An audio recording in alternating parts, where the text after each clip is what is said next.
आखिर सभी हिंदू देवी देवताओं का जन्म भारत में ही क्यों हुआ? पाकिस्तान, अमेरिका में क्यों नहीं?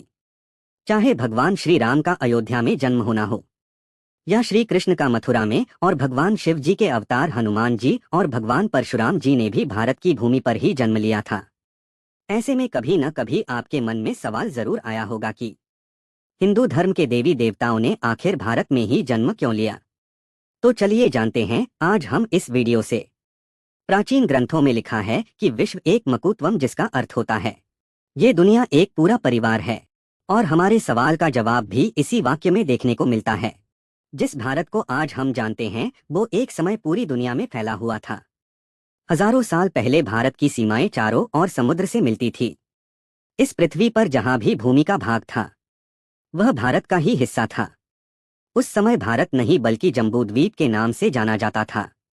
लेकिन समय बीतने के साथ साथ जम्बूद्वीप का भाग कम होता गया और इसकी सीमाएं भी सिमटती गई। लेकिन आज से हजारों साल पहले भारत, जिसको हम अखंड भारत भी कहते हैं, जो कि बहुत बड़े भूभाग में फैला हुआ था, 11वीं शताब्दी में श्री वेदव्यास जी द्वारा रचित मार्कंडेय पुराण में हमें इस अखंड भारत की झलक देखने को मिलती है। आज के अफगानिस्तान, पाकिस्तान, बांग्लादेश, श्रीलंका, तिब्बत, भूटान और चाइना के काफी हिस्से तक फैला हुआ था। इस समय प्राचीन भारत को मेरुवर्ष के नाम से जाना जाता था। तब इस समय मेरुवर्ष में हिंदू देवी देवताओं का वास था। मार्कंडेय पुराण के अनुसार मेरुवर्ष के पश्चिमी हिस्से में मौजूद हिमालय पर्वतों के श्रृंखला पर भगवान ब्रह्मा का वास था, जिसे ब्रह्मपुरी के नाम से जाना जाता था। इसके अलावा इसी ब्रह्मपुरी के पास 8 अलग अलग शहर भी थे, जिसमें अलग अलग हिंदू देवी देवताओं का वास था। यहाँ देवताओं के राजा इंद्र भी रहते थे। मेरुवर्ष को, जिसे एक समय में आर्यावर्त भी कहा जाता था, और इसे भारत नाम कैसे मिला? बहुत लोग सोच रहे होंगे ये भगवान श्री राम के भाई भरत के नाम पर पड़ा है। लेकिन ऐसा नहीं है, क्योंकि वायु पुराण के अनुसार आर्यावर्त पर शासन करने वाले महाराजा प्रियव्रत का कोई पुत्र नहीं था।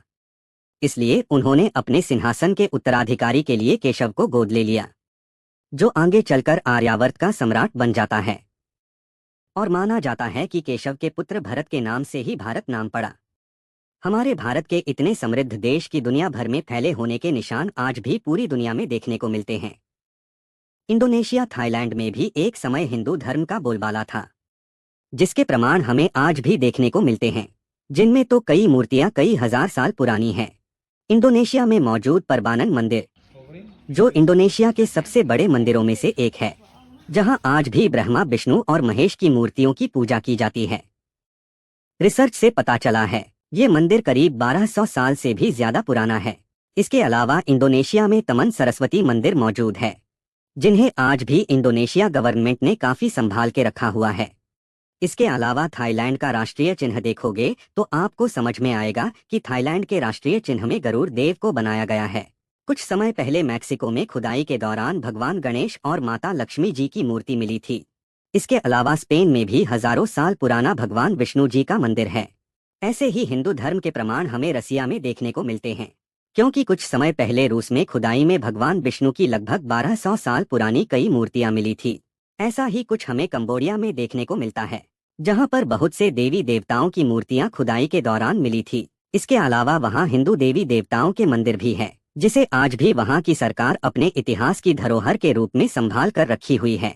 क्योंकि कंबोडिया देशवासियों का मानना है कि कंबोडिया को बसाने में प्राचीन भारत के राजा कंभ महाराज थे, जिनकी वजह से इस देश को कंबोडिया नाम से जाना गया। इन सभी देशों में हिंदू धर्म की इतनी प्राचीन जड़ों को देखकर हम ये कह सकते हैं कि जब हमारे हिंदू देवी देवताओं का हिंदू धर्म में वर्णन देखने को मिलता है तो उसमें उनका मतलब केवल आज के भारत से नहीं है, बल्कि भारत का मतलब पूरी दुनिया से हुआ करता था। तो आप लोग समझ पा रहे होंगे कि जब भी हिंदू देवी देवताओं की बात आती है तो क्यों उन्हें भारतवर्ष से जोड़ा जाता है। ये दुनिया किसी न किसी वजह से भारत से जुड़ी हुई थी। वीडियो अच्छा लगा हो तो लाइक करें और ऐसे ही इंटरेस्टिंग वीडियोस के लिए चैनल को सब्सक्राइब करें। मिलता हूँ आपसे अगले वीडियो में, तब तक खुश रहें, स्वस्थ रहें और देखते रहें हमारे चैनल फैक्ट फोर्स को।